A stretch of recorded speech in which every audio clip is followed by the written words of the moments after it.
Do not go where the path may lead. Go instead where there is no path and leave a trail. You can't live your life following what other people are doing with theirs. You have to live your own life, make your own memories, and make your own mistakes. If you want to do something, go out and do it. Study abroad is a good example of this. The whys and why nots of study abroad. Why not? Well, the cost is probably a big part, but I have 4 jobs this summer and hopefully I'll be able to save enough for it. And homesickness, this won't be a problem. This is going to sound really bad, but I don't get homesick. My family knows this, so it's okay. Why? It's the experience of a lifetime, and once you have a grown-up job, you can't just take 5 months off and go to India. Also, because of my bucket list, I have a very long bucket list. I think it's at 97 things right now, and I can't do them in the States. And my decision, if I can save enough and have enough left over after Italy, I'm going to Bangalore, India. When and why? I was supposed to go this summer, but again, I have no money, so I have to save up to do it. And I'm doing it in the summer because if I went to India during the semester, it would set me back because they don't have any education classes. How I chose it. I pretty much just went to USAC's website, hit summer, hit religious studies, and only 4 came up, and India sounded the most interesting. And also, eventually, I want to adopt, and India is one of the countries that I want to adopt from, so it'd be cool to be familiar with that culture if I end up having a kid that was born there. The courses I'll take are the meanings of rituals in Indian society, which is my religious studies course, and yoga and Indian cuisine, and I think it's like, it'll be 5 credits total.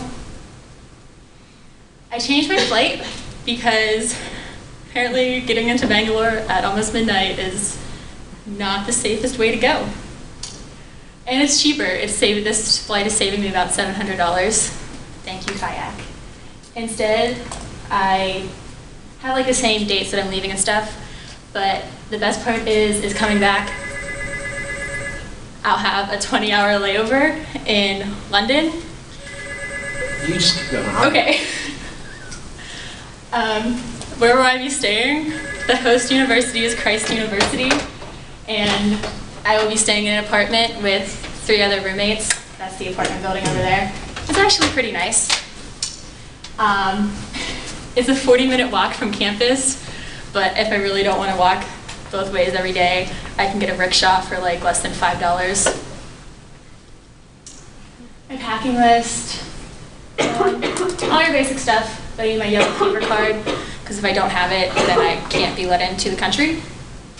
And I kind of talked about this last time, is my travel frog, I guess you'd call it. But I didn't talk about like why it's so special, but I call her my little sister. It's this little girl that we sponsor in Haiti, and she has the same one. So it's like a connection to her, even if we're 7,000 miles apart when I'll be in India. And my checked luggage, all your usual stuff.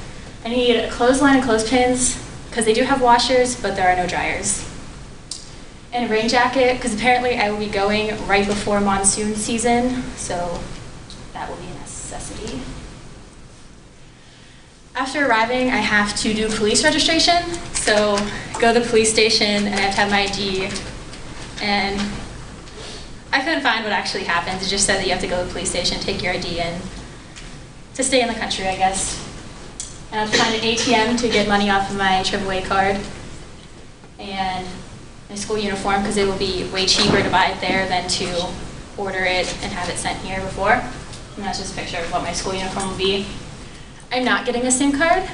I talked to a girl who went to India, and she said by the time you could actually get one, you had about a week left, so it's not worth it. And I can just use Skype, email, Facebook. And for my friends that I make there, I'll have Wi-Fi in my apartment, so I can just use iMessage on my phone. Before arrival, I already have my passport. I'll need to get my student visa. I think it's only like 115, so it's not that bad. And then my yellow fever vaccination. Yay for shots. Fun stuff, there's a mandatory city tour, so that'll actually be pretty cool, because I mean, I'll be there for 3 weeks, and I'll see stuff that I probably wouldn't see on my own. And the field trip offered when I'm there is an overnight trip to Korg, which is a local mountain region. And that's all the stuff I can do there. I'm most excited for the Dubar Elephant Camp because I can ride an elephant, and riding an elephant in India is on my bucket list. And we can also do the henna party, which is a traditional Indian custom. I'm really excited for that. Volunteer. If you know me, you know that I love kids. Obviously, I'm an education major. And one of the things I'll get to do there is work in education with disadvantaged children in local villages.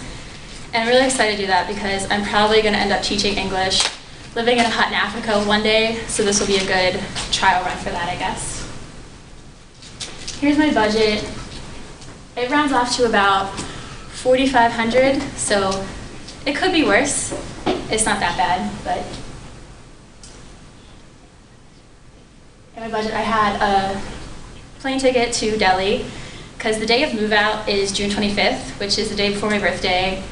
And it's a really long flight, and who wants to spend their birthday on an airplane? I don't. So I'm gonna fly to Delhi, and I'm gonna stay in this hostel that's only $3 a night, and I'll be there for 2 nights. And then on June 26th, my birthday, I can see Taj Mahal, which is another thing on my bucket list. And then I also need extra money for London, because I have a 20-hour layover, and I'm not spending that in an airport. My bucket list. In India, I'm gonna ride an elephant, and I gotta see the Taj Mahal. And in England, I'm going to platform 9 3/4 at King's Cross Station, which is Harry Potter reference if you didn't get it. And I want to walk the intersection at Abbey Road, because I think that'd be really cool. My timetable, I have to have my application in by April 1st of that year. And I think $800 is due that day, and then a month later the rest is due. And I want to get my plane ticket as soon as I can. But I think it's cheaper if you get it closer, so we'll see. And my visa, I heard at least 3 months in advance, just in case.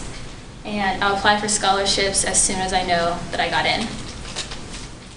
Nobody can discover the world for somebody else. Only when we discover it for ourselves does it become common ground and a common bond, and we cease to be alone. You can't live your life hearing stories about where other people went and what they saw. You have to go out and live it for yourself.